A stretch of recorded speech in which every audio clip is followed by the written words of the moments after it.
Muy buenas tardes, bienvenidos a todos ustedes. Continuando con los miércoles científicos, tengo el agrado de presentar al doctor Orlando Pereira. Él realizó sus estudios de bachiller en física en la UNI, egresado de maestría en la UNI, doctorado de física en el Instituto de Física Teórica de Sao Paulo en Brasil, postdoctorado de física en el Instituto de Física Teórica de Sao Paulo en Brasil. Actualmente es director del Instituto de Investigación de la Facultad de Ciencias en la UNI. Es profesor asociado del Instituto Sudamericano para la Investigación de Física en Sao Paulo, Brasil. El tema que en esta oportunidad el profesor nos va a dar el grato placer de exponer va a ser inicio de la teoría cuántica hasta el bosón de Higgs. Adelante, profesor. Muchísimas gracias. Un fuerte aplauso. Buenas tardes con todos ustedes. Quiero agradecer a los organizadores del evento por haberme invitado a participar. Esta es una exposición que he dado la semana pasada en el Cusco en el marco del 23º Simposio Peruano de Física. Y bueno, el título dice desde el inicio de la teoría cuántica hasta el bosón de Higgs. El ánimo de esta exposición siempre es motivadora, ¿no?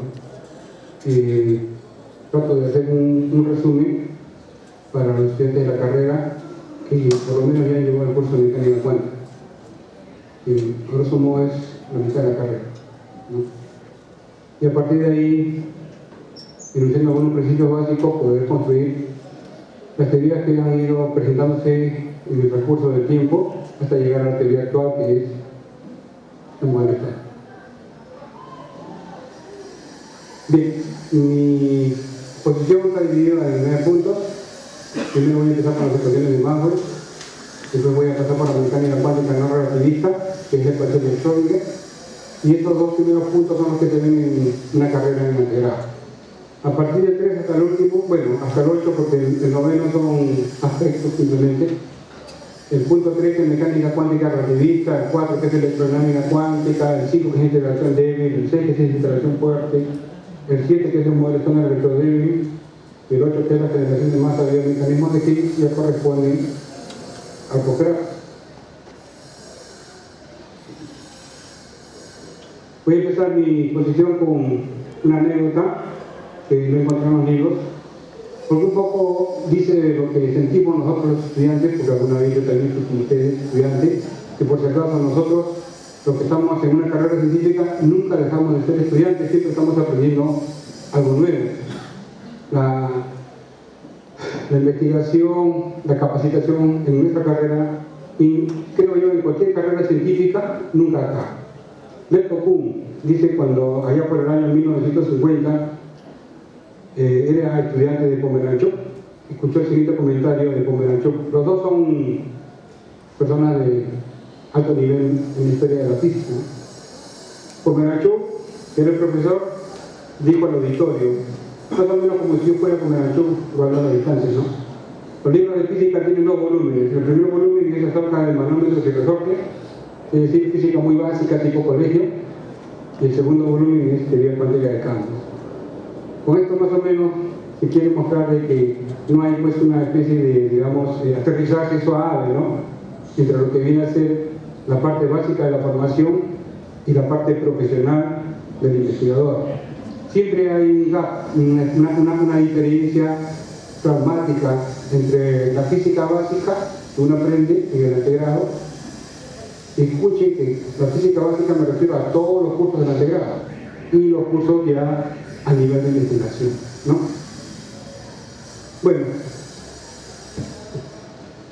ahí, antes de empezar, primero he mostrado un comentario humorístico, ahora voy a presentar una diapositiva ilustrativa que aparece en todos los libros de física básica general, ¿no? Este cuadro es muy conocido. Hay 4 tipos de interacciones, yo he puesto ahí solamente 3, porque como voy a estudiar el micromundo, en el micromundo solamente se manifiestan 3 interacciones: la electromagnética, la débil y la fuerte, ¿no? Esas 3. La electromagnética es responsable de la química, la débil y la fuerte es responsable del núcleo. ¿de acuerdo? ¿Qué significa grupo de calibre? Cada teoría que tenemos aquí a la izquierda, ustedes conocen electromagnética porque han llevado sus cursos básicos de física general y electromagnetismo, ¿no? Y esto ahí involucra interacciones eléctricas y magnéticas.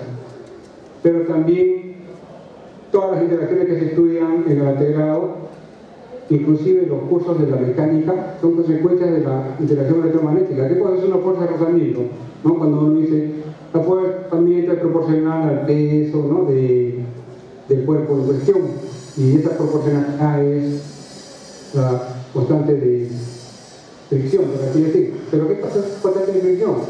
Es un resultado estadístico de las interacciones electromagnéticas entre el cuerpo y el piso, ¿no? Es un resultado macro de lo que está ocurriendo a nivel micro.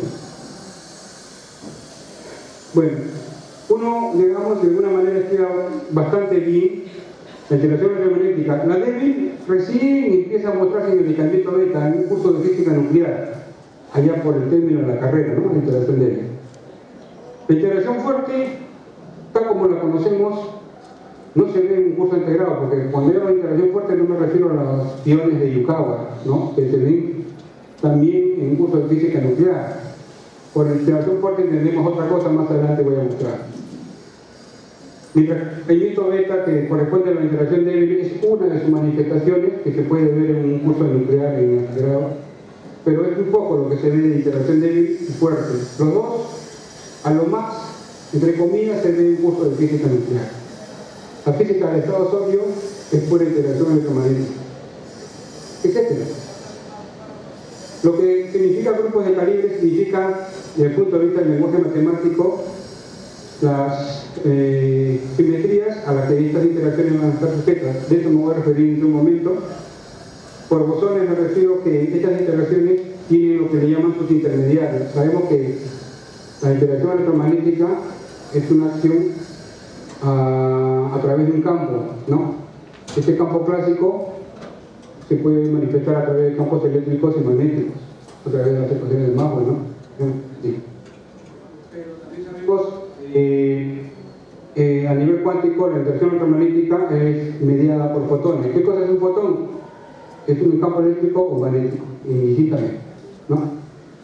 Este es un fotón. A nivel de interacción electromagnética, ya a nivel débil y fuerte, los intermediarios son otras partículas llamadas bosones intermediarios de doble y Z, y en el caso de la fuerte son gluones. Acá abajo hay 8, acá arriba hay 3, W más, W menos, Z0, y arriba solamente hay un fotón. Bien, ¿cómo es que se descubren este tipo de intermediarios? Primero se pueden descubrir experimentalmente y después viene la teoría, o al revés, primero son predichos teóricamente y después se verifican experimentalmente, ¿no? Eso es indistinto. El asunto es de que lo que interesa es cómo es que insertamos estos entes dentro de la teoría. Abajo he escrito que cada una de estas fuerzas mencionadas son mediadas por el intercambio de unas partículas, es decir, la electromagnética por los fotones, la débil por los intermediarios débiles y la fuerte por los gluones, ¿no? Eso es lo que se entiende a nivel común. Bien, empecemos por las ecuaciones de Maxwell. Fíjense, lo que tenemos acá son 4 ecuaciones de Maxwell, tal y como ustedes lo ven en un curso de electromagnetismo, que es más o menos, a grosso modo, mitad de carrera. Este es las leyes de Faraday, de Ampère, condensadas a diferenciar, ¿no? Entonces, este es el monopolo eléctrico, este es el dipolo magnético, etc., ¿no? Ahí tenemos las 4 ecuaciones de Maxwell, tal como ustedes lo van a ver o ya lo han visto en un curso de electromagnetismo. Pero se sabe que estas 4 ecuaciones pueden ser condensadas en estas 2 de aquí, a través del tensor de Maxwell. Para eso hay que definir un nuevo campo a mí, que es el campo vectorial, ¿no? El campo vectorial es un campo que genera a los eléctricos y magnéticos. Acá arriba, donde está el láser, hay 2 ecuaciones, 2, y acá abajo donde está este cerito hay 2 más, 2 más 2 son 4, que son las 4 que están acá. Se puede mostrar que son equivalentes. Es un ejercicio sencillo y rápido. Bien, primero, estas 4 ecuaciones que están acá se supone que son tal y como más o menos las que escribió Maxwell finales del siglo XIX. Se dieron cuenta de inmediato los físicos. Recuerden que a finales del siglo XIX la física que imperaba era la física de Newton, la mecánica, ¿no? Y la mecánica se sabía que era invariante por las transformaciones de Galileo. ¿De acuerdo? Entonces, eso estaba claro para los físicos de finales del siglo XIX, 1800 y pico. Pero cuando Maxwell postula sus cuatro ecuaciones, inmediatamente los físicos se dan cuenta que estas cuatro ecuaciones no son invariantes por las transformaciones de Galileo. Las transformaciones de Galileo están en los libros de física general, ¿cierto? Entonces, qué raro, dicen los físicos, estamos hablando de finales del siglo XIX, estas cuatro ecuaciones no son invariantes por las transformaciones de Galileo. Entonces, se dieron a la tarea de encontrar ahora cuáles eran las transformaciones que dejaban invariantes esas ecuaciones, ¿no? Porque lo que se trata es de dejar invariantes las ecuaciones. Así como Galileo dijo invariante a Newton, ahora la pregunta era cuáles eran las transformaciones que dejaban invariante a las ecuaciones de Maxwell, ¿no es cierto? Bien, el que ganó el concurso, aparentemente, entre comillas, digo yo un concurso, no fue un concurso, pero fue uno de los que pasó a la historia, fue Lorentz descubrió su conjunto de transformaciones matemáticas. Imagino que ustedes en un curso de física general también han visto las transformaciones de Lorentz. Está en los libros de física básica, el capítulo de cinemática relativista. Entonces Lorentz encontró, por pura casualidad y curiosidad, cuáles eran las transformaciones. Yo aquí, ven esto que está acá, son las transformaciones de Lorentz escritas de manera simbólica, ¿no?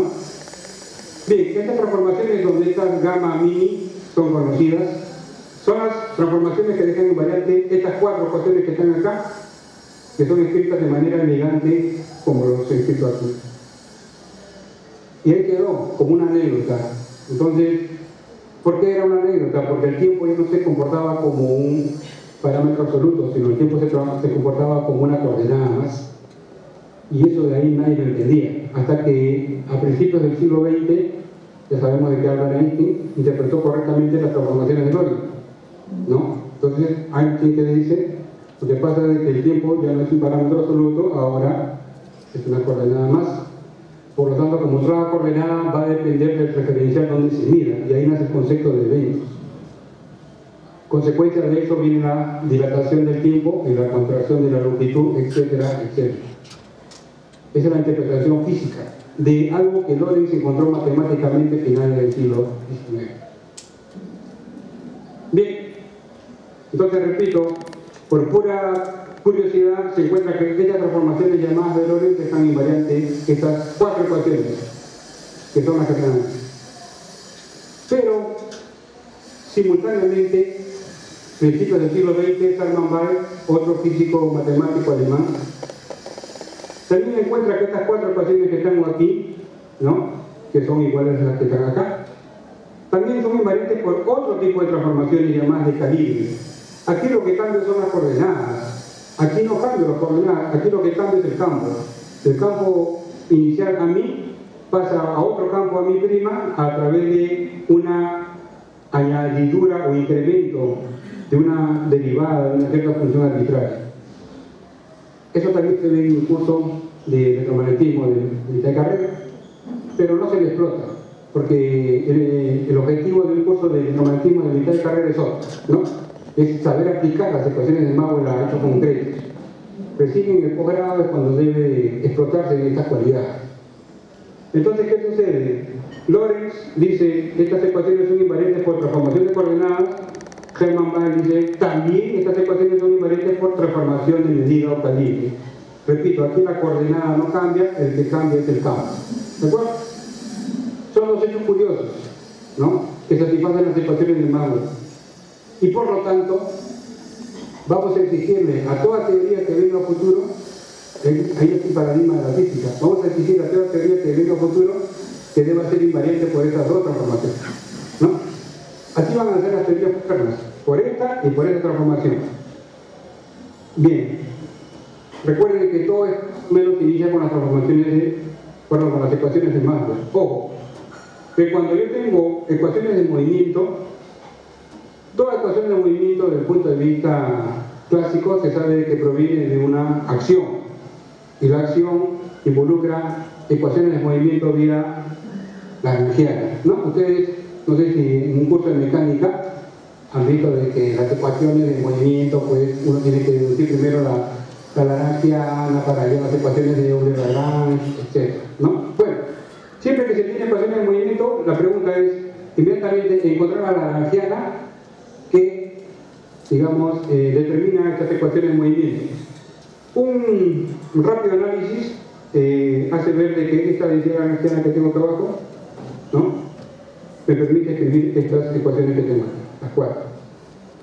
Esto corresponde a un curso de teoría clásica de campos, ¿no? Porque esto lo que están acá no son partículas. Uno ve en un curso de antegrado como mecánica clásica las ecuaciones de movimiento de las partículas. Lo que estoy escribiendo acá son campos. Bien, esta lagrangiana, que es L de Maxwell, si la aplico a sus correspondientes ecuaciones de movimiento de Euler-Lagrange, obtienen las cuatro ecuaciones que están aquí. Si a eso le añado la fuerza de Lorentz, entonces cierro completamente el electromagnetismo. ¿Qué cosa es el electromagnetismo? Es la expresión de cómo cambian los campos eléctricos y magnéticos bajo ciertas condiciones, ¿no?, en la cual yo introduzco una partícula de carga Q y masa L, y esta se mueve a través de esos campos, ¿no? Cerrada. Claro, parece bonito, pero de ahí para hacer los cálculos en cada situación ya es otro fantástico. Bien, señores, me he querido expandir un poco con las ecuaciones de Maxwell, porque recuerden, ojo, pestaña y ceja, transformaciones de Lorentz y transformaciones de calibre dejan invariante estas cuatro ecuaciones, dos hay aquí y dos hay abajo. ¿Qué significa invariante? Significa que si yo me voy a otros campos a mí, prima, si yo me voy a otros campos a mi prima y otras coordenadas x mi prima, todo lo que voy a escribir acá está ahora escrito en primada, pero tienen exactamente las mismas expresiones, pero todo escrito en primada, ¿no? Eso es lo interesante. Y si estas transformaciones que ven aquí dejan invariantes a cuatro ecuaciones, obviamente como consecuencia también deja invariante a la lagrangiana, ¿no? Porque no puede cambiar la lagrangiana. Recuerden que la lagrangiana es el papá de las ecuaciones que están, ¿no es cierto? Bien, ya esto más o menos se resume. Bien, ecuaciones de Maxwell finales del siglo XIX.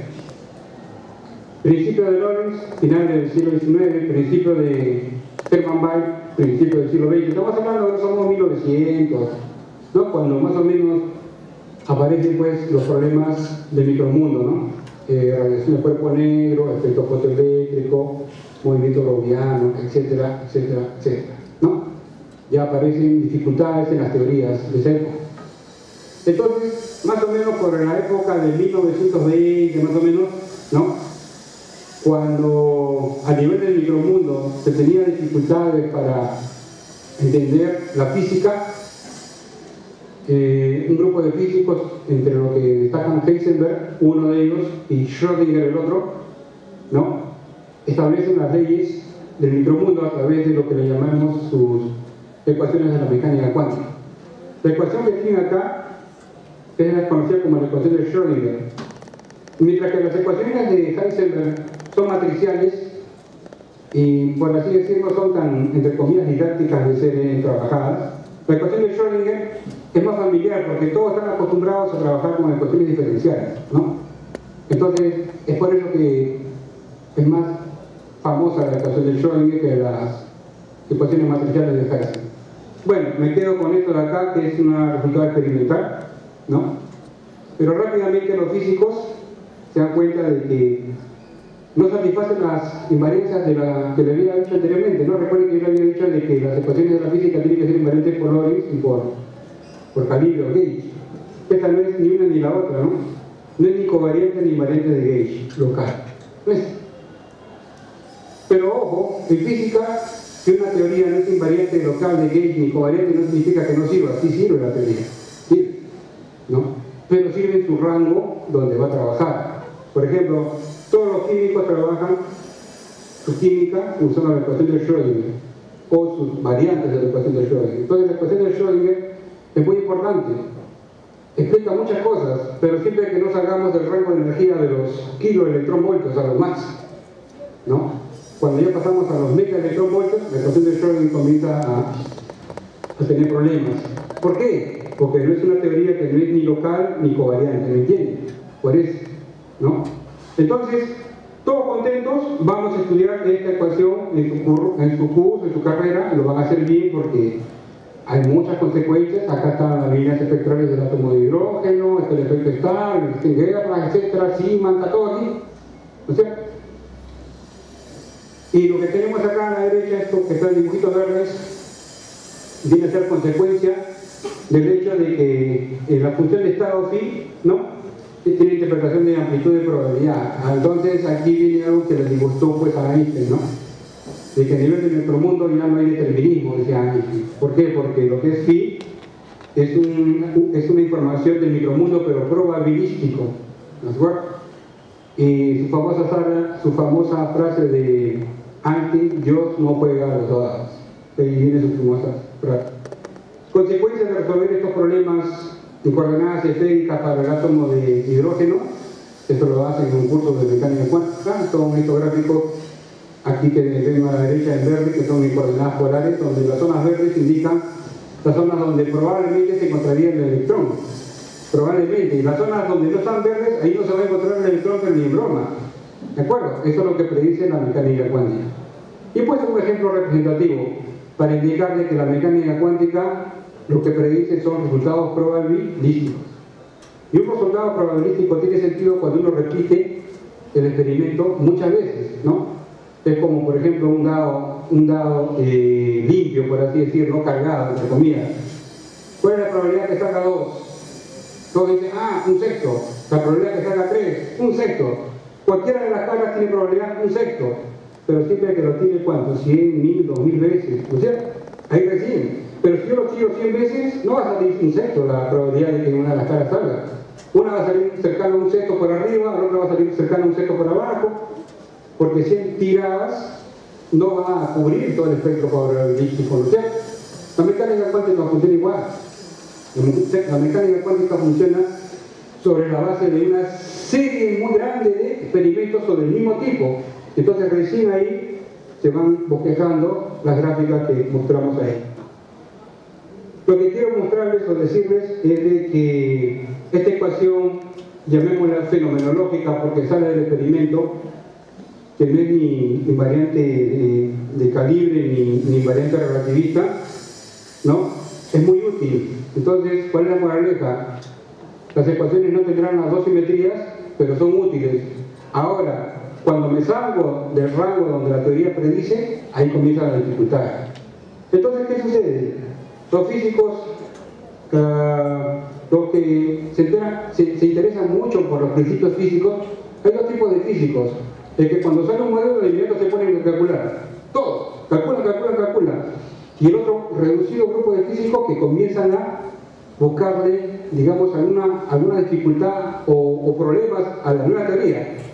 No calcula nada. Tratan de encontrarle alguna contradicción de tipo filosófico, determinista, qué sé yo. ¿De acuerdo? Y los otros, que es la gran mayoría, comienzan a calcular todo lo que puedan. ¿Con qué ánimo? De que en algún momento ese cálculo va a dar algo errado y recién un cálculo errado va a decir, esa teoría es incorrecta. A través del cálculo, ¿no es cierto? Pero ¿qué pasa si sigo calculando, pasan los años, calculo todo y todo me comienza a encajar? Ya hay un indicio de que esa teoría no es incorrecta. Mientras que los físicos poquitos que se han dedicado a encontrar el fundamento, la filosofía, la consistencia, no encuentran nada. Y pasan los años y tratan de encontrarle algo ahí. Y los otros, que así han continuado calculando, al final son los que consolidan la teoría. ¿No es cierto? Bueno, dentro de los físicos, de los pocos físicos que habían que no, digamos, rechazaban la teoría, por si acaso, ustedes también lo han leído, de los físicos que rechazaban la teoría, obviamente estaba Einstein, ¿no?, con su famosa célebre frase, Dios no juega a los dados. Él de inicio rechazó esta propuesta, ¿no?, de inicio, Dios no juega a los dados. Mientras que otro físico como Dirac dijo, está bien, Aparentemente esta ecuación a bajas energías está dando resultados porque la gente está que calcula todo y todo está encajando, ¿no? Hasta ahora nadie ha encontrado un resultado contradictorio, pero esta teoría adolece de las dos invariancias que, ¿no?, se supone debe tener. Entonces, Dirac, y no solamente Dirac, han habido otros físicos, el mismo Schrödinger también descubrió. Ha habido otros como Clay Gordon también. No he traído por lo extenso de la exposición y por lo corto del tiempo que tengo, pero antes de que Dirac descubra esta ecuación, esto que está en negrito, voy a explicar qué significa, ¿no? Hubieron otros intentos para descubrir la ecuación relativista del electrón libre. El primero, o los dos primeros que se supone que hicieron el cálculo, están en los libros de mecánica cuántica, que es Clay Gordon, pero no lo he traído aquí. Solo que Clay Gordon es una ecuación que, si bien es invariante relativista, predice una probabilidad negativa. Recuerden que en mecánica cuántica de Schrödinger, que he puesto acá anteriormente, esta amplitud de probabilidad predice una probabilidad positiva, y sabemos que las probabilidades son positivas. Nadie se le ocurre decir que Watt-Igual es un dado y que su probabilidad va a ser -3, ¿no? Es un tercio, a nadie no tiene sentido. Todas las probabilidades son positivas. Esta ecuación es simpática, tiene probabilidad positiva y, repito, describe toda la química. La ecuación, el primer intento que se hizo para encontrar la ecuación relativista era ya invariante relativista, pero predecía probabilidades negativas. Entonces, como había esa dificultad, Dirac se llevó a la tarea de encontrar una ecuación que, siendo relativista, tenga probabilidad positiva. Bien, en un curso de posgrado se puede explicar esta ecuación. En el intento de Dirac de encontrar su ecuación, descubre algo. Aquí, señores, en la ecuación de Schrödinger, esta es una ecuación unidimensional donde la posición está en segunda derivada y el tiempo está en primera derivada. ¿De acuerdo? Dos derivadas en la posición, una derivada en el tiempo. Eso ya me trae problemas de invariancia relativista, nada más. Mientras que acá tengo la derivada en el tiempo en una dimensión y la derivada en la posición también en una dimensión. Entonces ya eso me asegura de alguna manera la invariancia relativista. Pero mientras que en la ecuación anterior hay una sola ecuación, acá hay cuatro. Acá hay cuatro ecuaciones. Porque estos alfa y beta que ven acá son matrices 4×4, ¿no? Eso es un análisis, ¿no?, de las propiedades de estos parámetros. Y se demuestra en un curso posgrado que esos parámetros no son tales parámetros, sino son matrices del tamaño más pequeño, 4×4. Por lo tanto, acá hay cuatro ecuaciones con cuatro incógnitas acopladas, ecuaciones lineales diferenciales acopladas. Y eso solo me describe una partícula libre, nada más. O sea, ahí no hay interacción.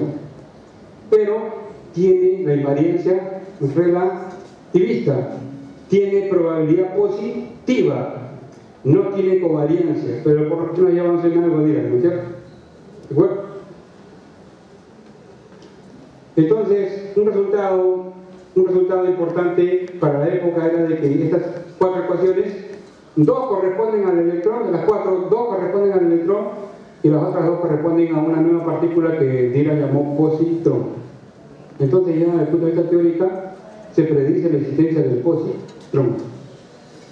Me parece que ahí nomás Dirac esta ecuación la enunció en el 29 y por allá por, no sé, 30 y tantos descubrían el positrón, ¿no? Por eso me parece que le dieron el premio Nobel a Dirac. Entonces, ¿qué describe esta ecuación? Describe tres partículas, el positrón, el electrón y el fotón, que todavía aquí no hay fotón, ojo, porque no hay interacción. Y como ya les dije anteriormente, cuando tengo una ecuación, la pregunta es cuál es la lagrangiana que me reproduce esta ecuación. ¿De acuerdo? Y acá está la lagrangiana escrita en notación moderna. Siempre va a ser así, ecuación, lagrangiana. O si quieren lagrangiana, ecuación. Esto siempre va a ser así, ¿no? Aquí phi sigue siendo una amplitud de probabilidad, es decir, tiene problemas con la cuestión que Einstein rechazaba. Sigue siendo una amplitud de probabilidad, es decir, tiene interpretación probabilística. A eso en el lenguaje le llamamos primera cuantización. ¿Qué cosa es primera cuantización? Cuando el estado phi es una amplitud de probabilidad. Se demuestra que la amplitud de probabilidad aquí es positiva, con lo cual ya hemos salvado un obstáculo. Pero el positrón introduce estados de energía negativa. Entonces, Dirac salva un problema para llevarnos a otro problema. ¿Cómo salvamos el estado de energía negativa? Y ahí Dirac introduce su mar de Dirac. No, lo que pasa es que todos los estados de energía negativa están llenos. Porque ustedes saben que el principio de la física de mínima energía que dice que todas las partículas lo que quieren irse al estado de menos energía. Y cuando uno tiene energías negativas, ¿cuál es el estado de mínima energía? Es el menos infinito. Y para evitar que todo el mundo se zambulla en el menos infinito, ¿qué hacemos? Lo llenamos todo. Y ahí iniciamos el principio, pues, ¿no? De que si los niveles están ocupados, ya no hay nadie que lo ocupe, ¿no es cierto? Y ya quedamos tranquilos. Pero un estado de energía infinita, negativa, la gente no lo entendía. Y felizmente eso no prosperó. La interpretación moderna es otra ahora. Bien, entonces, esta amplitud de probabilidad, ¿no? Sigue siendo probabilística, la ecuación es covariante, pero no es invariante de Gauge, como les había mencionado al inicio. Para tener una invariancia de Gauge, siempre, señores, se introduce un nuevo campo. Eso ustedes lo pueden ver cuando vean en su curso de mecánica cuántica, la ecuación de Schrödinger, y lo que ya han visto ese curso van a ver de que para explicar el efecto Zeeman hay que introducir un cambio, ¿no?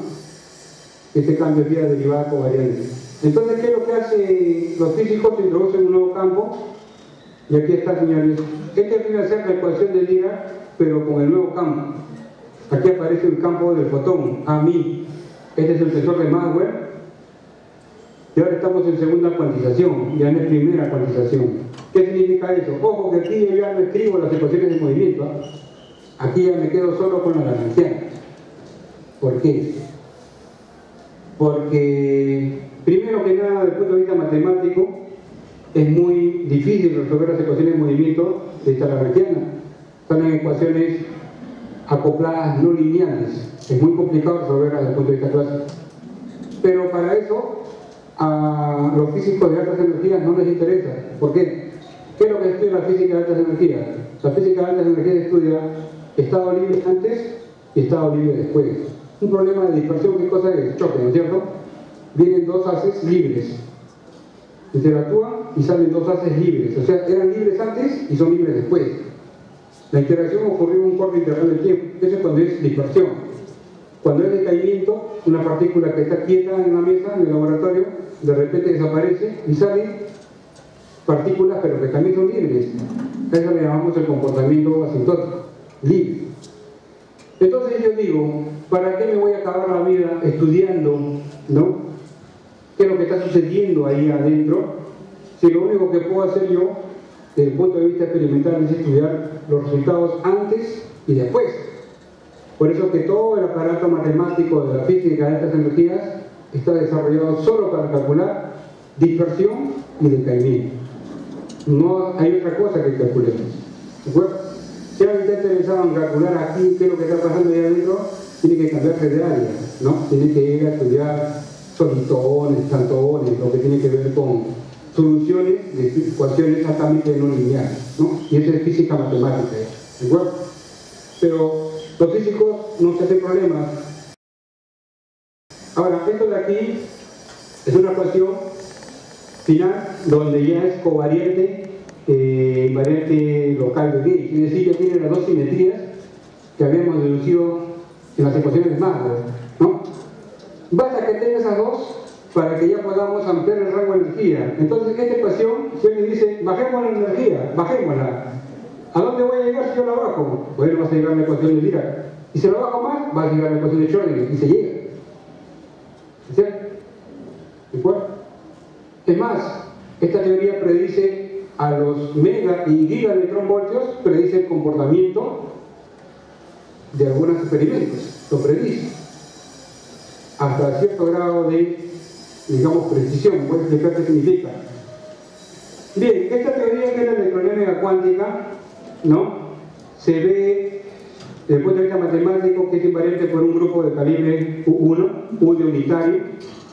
¿Y qué significa segunda cuantización? Una función de estado ya deja de ser lo que es una función de estado para ser un operador. O sea, el phi que está acá ya no es una función de probabilidad.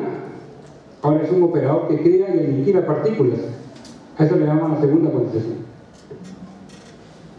Un diagrama típico es entra un electrón-positrón y sale un electrón-positrón intercambiando un fotón. Este es el proceso BABA por el hindú que lo descubrió, o sea, el hindú que hizo el primer cálculo del proceso.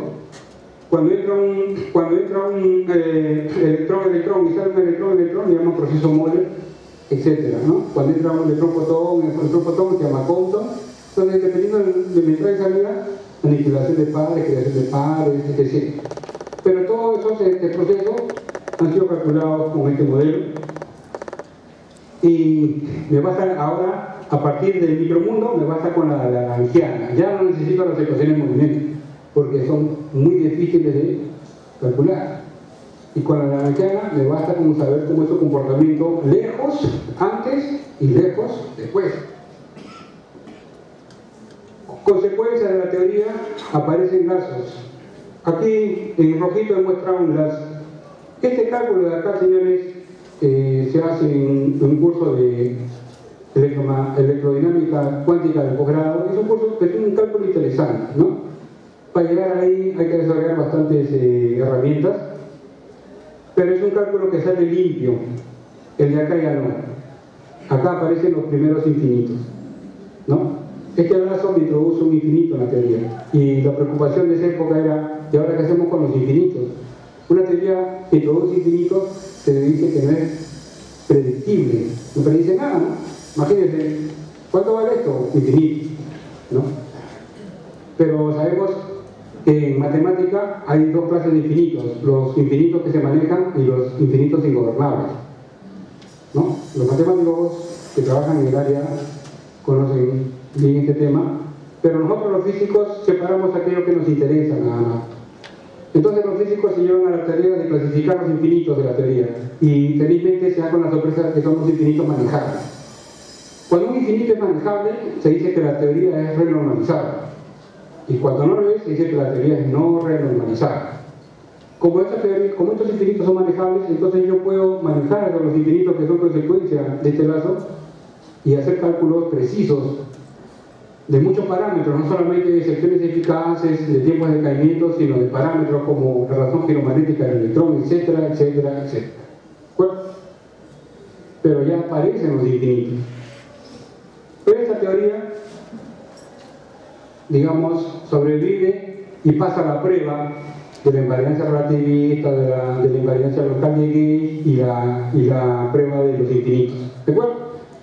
No tiene problemas con amplitud de probabilidad porque no es una amplitud de probabilidad, es un operador que crea y destruye partículas y antipartículas. ¿De acuerdo? Tiene sus problemitas que no los voy a mencionar, pero tiene sus problemitas, pero son a nivel de, digamos, conceptuales, de tipo teórico. En los libros se menciona de que esta teoría que está acá es la mejor teoría que tenemos, ¿no?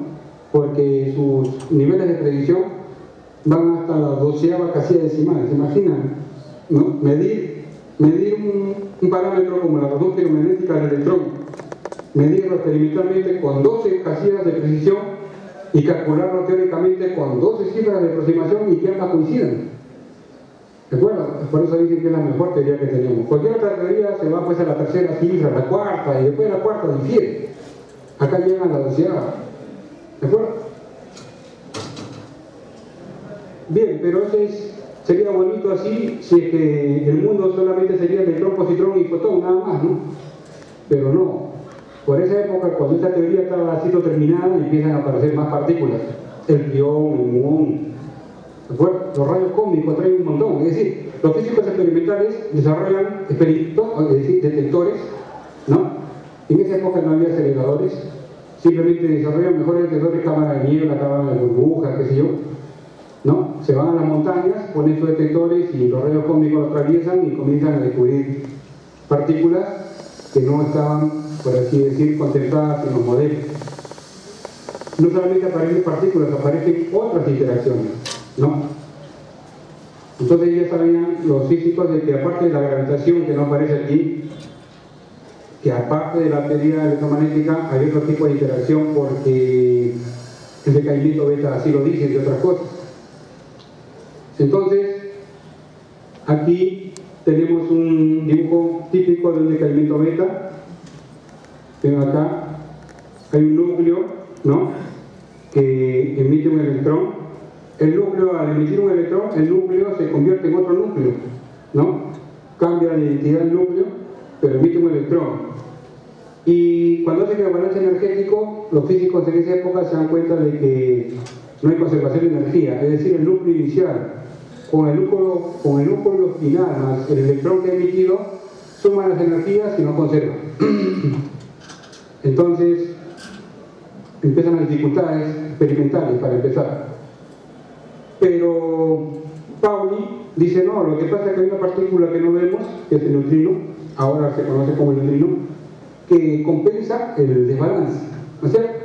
Porque no solamente este decaimiento no conservaba energía, sino que tampoco conservaba momento angular, ¿no es cierto?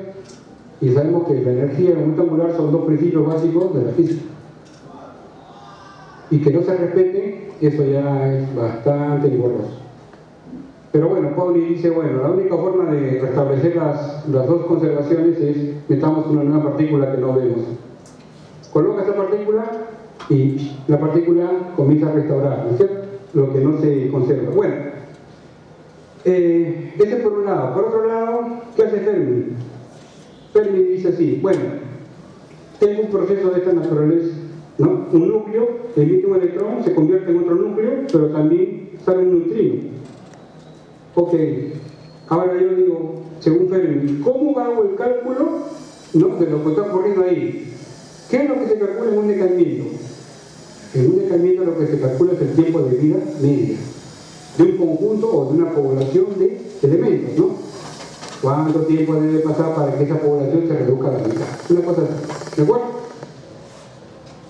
Para calcular el tiempo de decaimiento, entonces Fermi lo que hace es copiar una lagrangiana que proviene de una lagrangiana que ya había visto él en sus épocas de estudiante. Esto se supone que Fermi lo había visto ya, la electrodinámica cuántica ya existía. Entonces lo que hace Fermi es una especie de copia, ¿no?, con las funciones de esta... Claro, no es una copia fiel, si no, no tendría sentido, ¿de acuerdo? Pero más o menos copia la lagrangiana.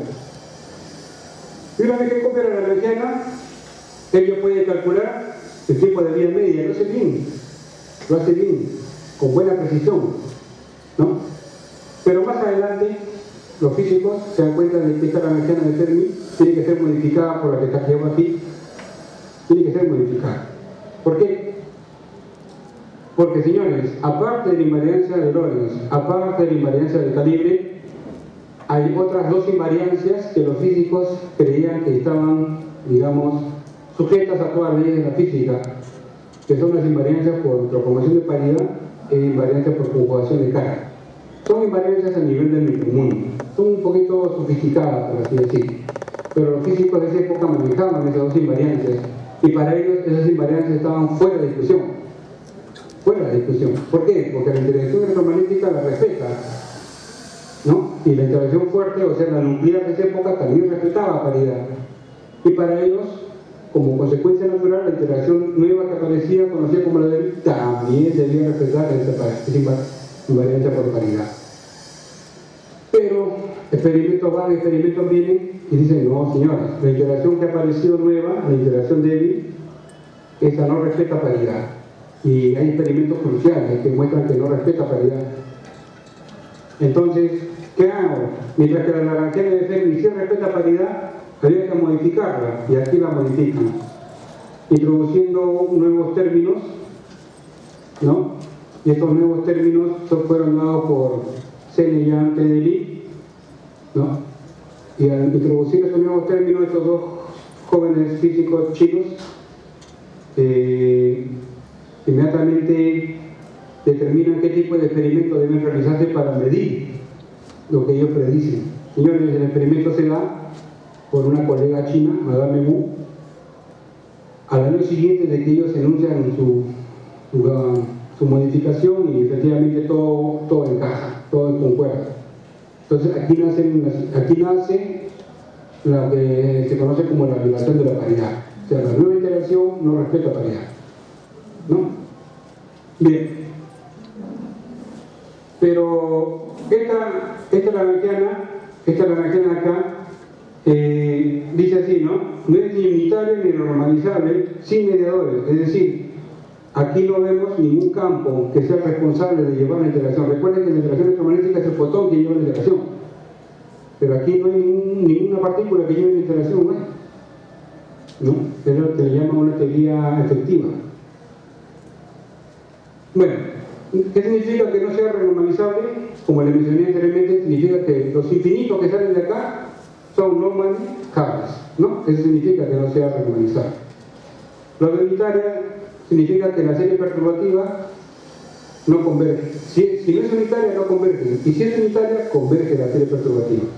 Esta teoría no es ni unitaria ni normalizable. ¿Qué significa? No sirve, sí sirve. Si yo calculo el primer término nada más, ¿no?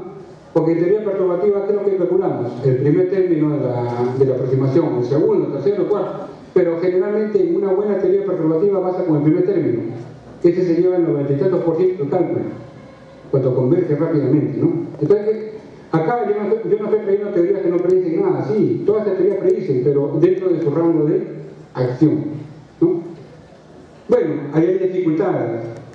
La pregunta es, bueno, ¿y dónde están los intermediarios? Y aquí sale este concepto, ¿no? De isospin.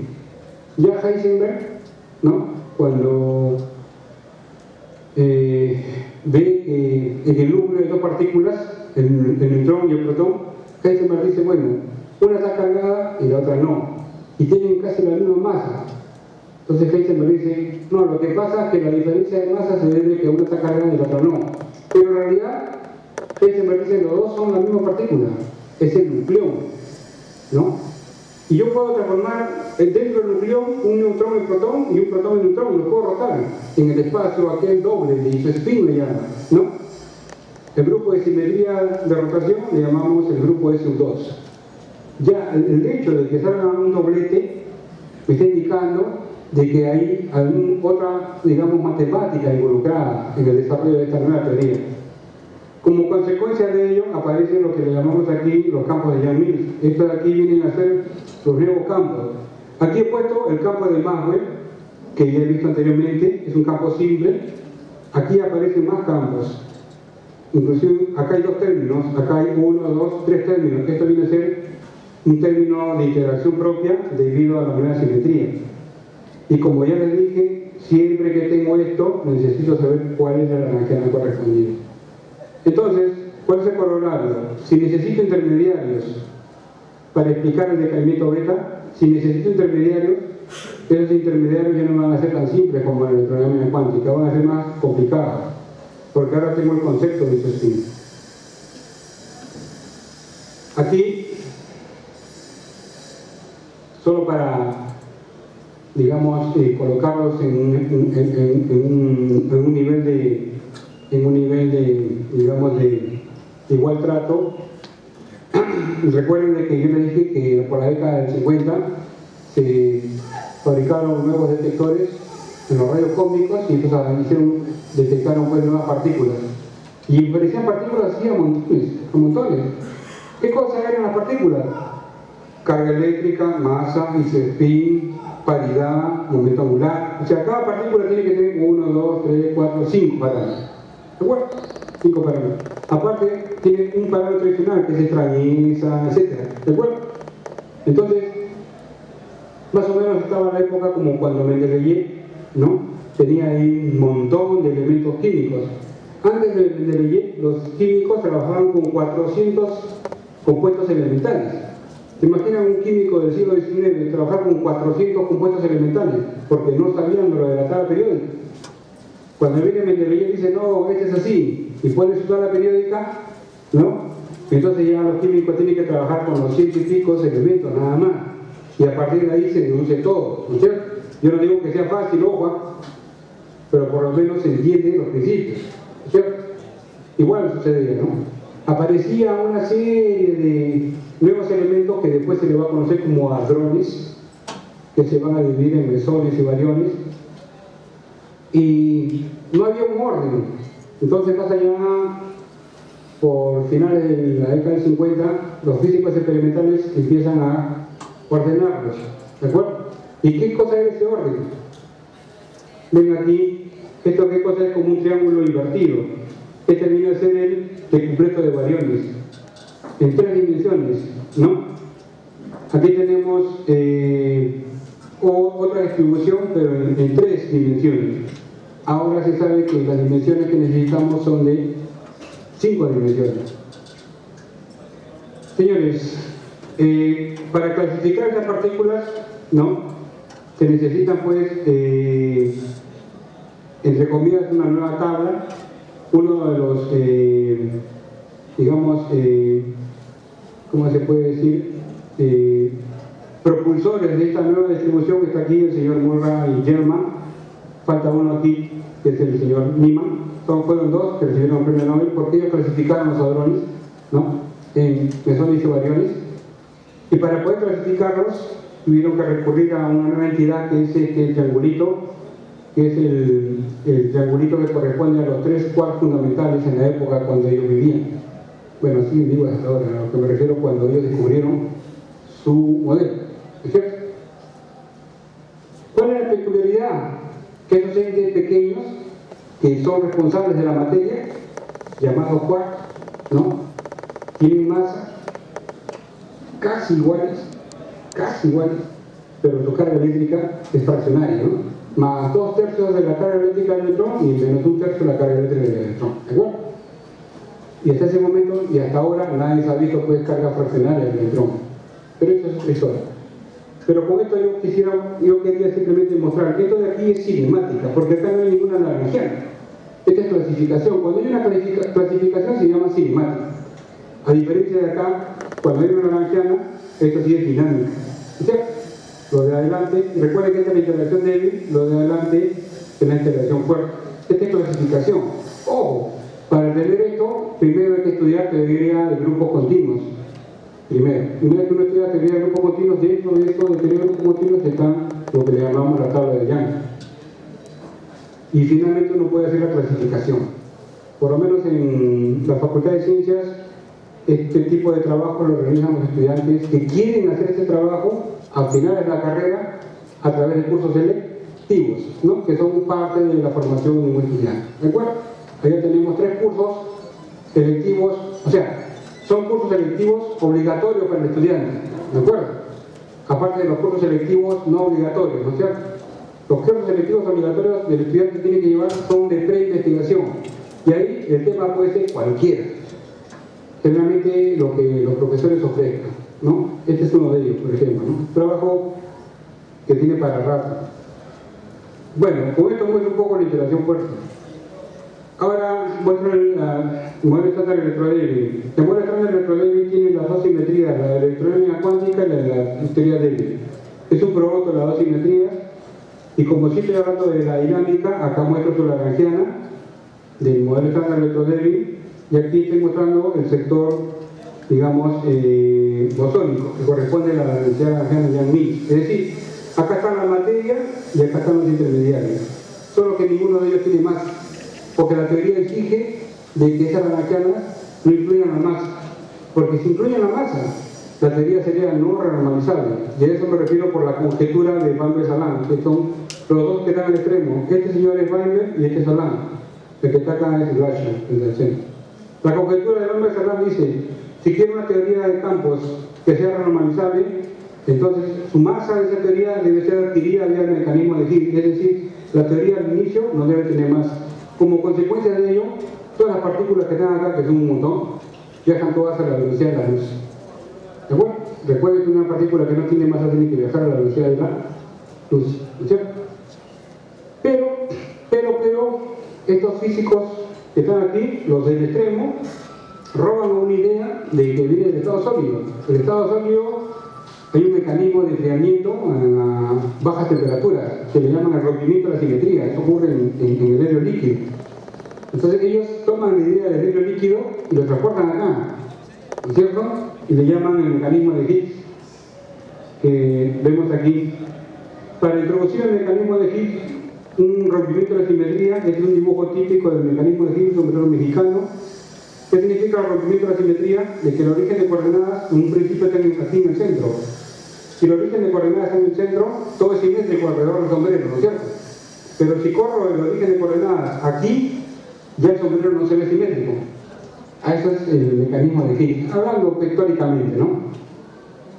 Pero ¿qué significa el rompimiento de la simetría? Introducir un nuevo campo que sea covariante, invariante de Lorentz, que se conecte con los otros elementos de la teoría, vía derivada covariante, y después hacemos el mecanismo. Y ese mecanismo genera masa a las partículas. Ahí queda, pues todo queda con masa, los quarks, el electrón, el muón, el carbón, el pión, todos quedan con masa. Pero esa masa que han adquirido hace que la teoría sí sea renormalizable. ¿Qué significa? Que los infinitos que aparecen en la teoría sean manejables, ¿no?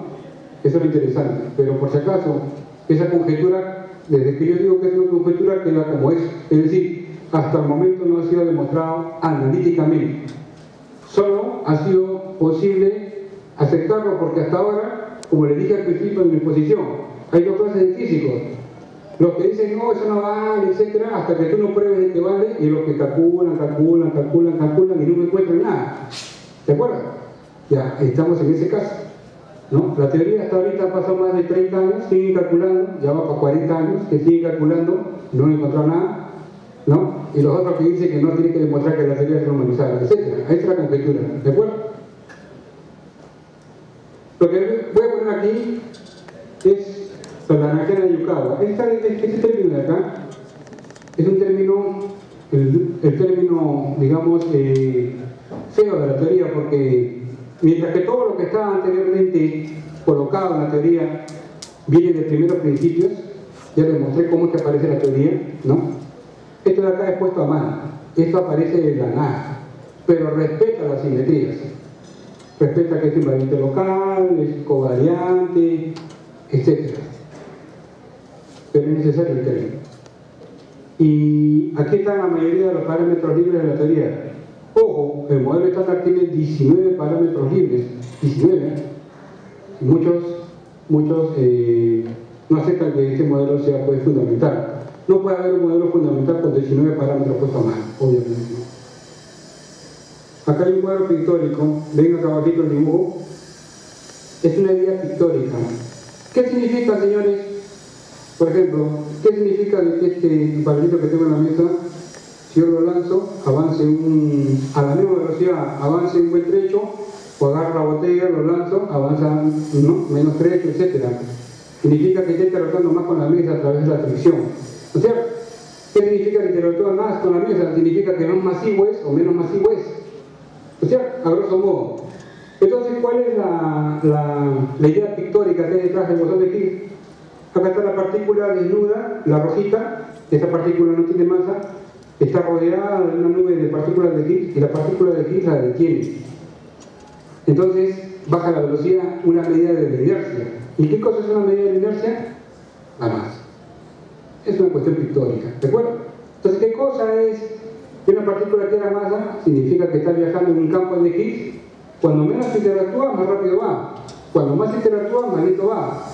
Y eso es proporcional a su masa, entre comillas, pero es cuestión pictórica nada más. Aquí, aspectos relevantes. Primero, el dibujo que está abajo es el actual colisionador hadrónico, el Large Hadron Collider, que está en el CERN, que está de para ahorita, está descansando porque va a entrar en funcionamiento el próximo año para que llegue a su máxima energía. Y este colisionador, que acá muestra una foto de computadora pictórica, fue el que descubrió este gráfico que está a la derecha, donde a la posición de 125 gigaelectronvoltios, aquí más o menos en 125, aparece un pico.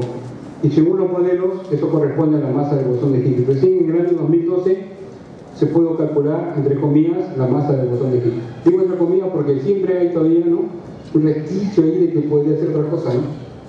Pero, como ya les dije, tienen que pasar los años, ¿no?, para que no encuentren pues la contraparte y recién digan efectivamente ese señor, ¿no? Y finalmente acá algo que está pendiente, que es la oscilación de neutrinos, ¿no?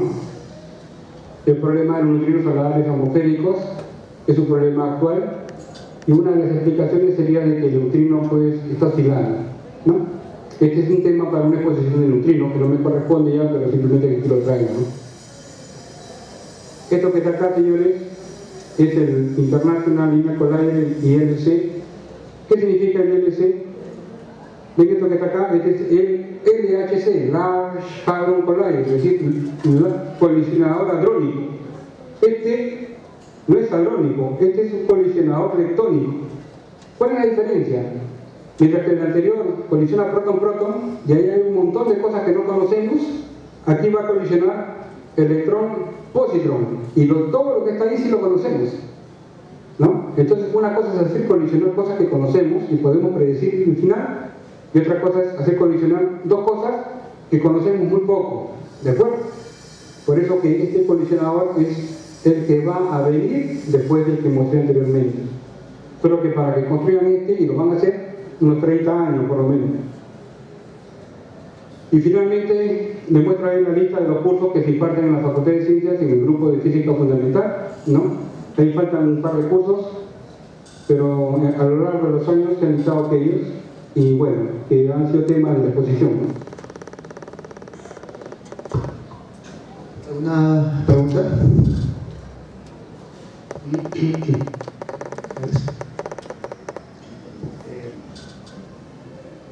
¿Pregunta?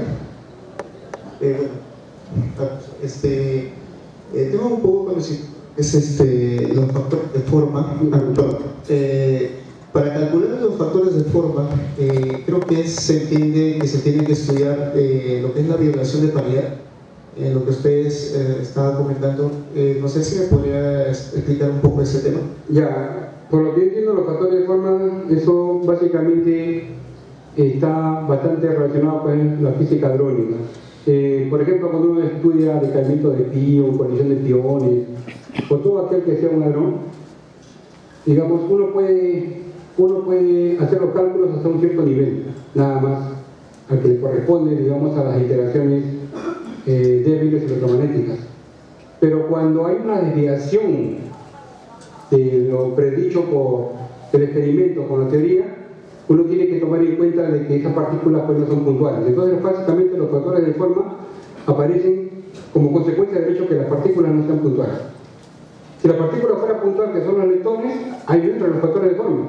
Por eso que se construye el colisionador lineal, el último colisionador. Ahí no van a entrar los factores de forma. El factor de forma es un factor de desconocimiento mío de la distribución que hay ahí adentro y de la dinámica que hay ahí adentro. Y esto puede involucrar violación de la paridad, qué sé yo. ¿Cierto? ¿Entiendes? Pero el factor de forma es una medida de mi desconocimiento. Eso es un factor de forma.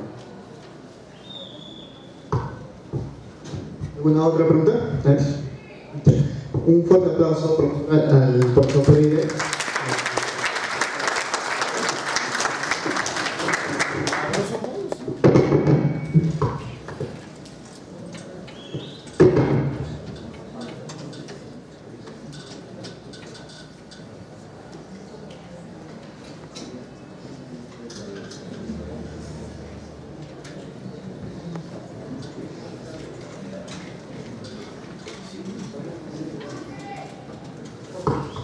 Bueno, continuando con la exposición, le vamos a hacer entrega de un certificado, por favor.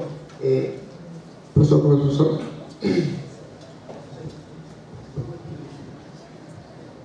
Buenas tardes. A nombre del señor decano, señor doctor, profesor expositor de esta ponencia,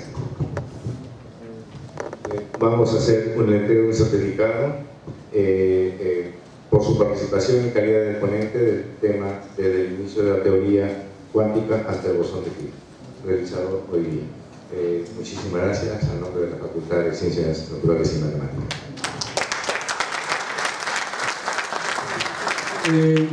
Antes que me olvide, por favor, ahí tienen un póster.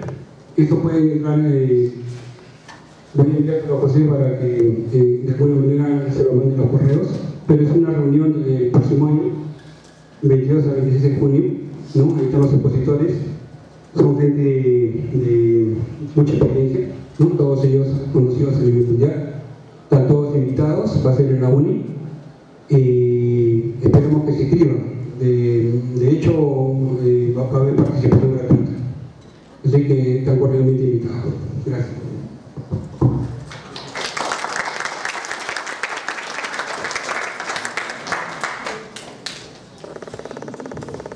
Bueno, un pequeño break, se va a continuar con la exposición, lo que es parte de matemática, si gustan, por favor, se pueden enviar.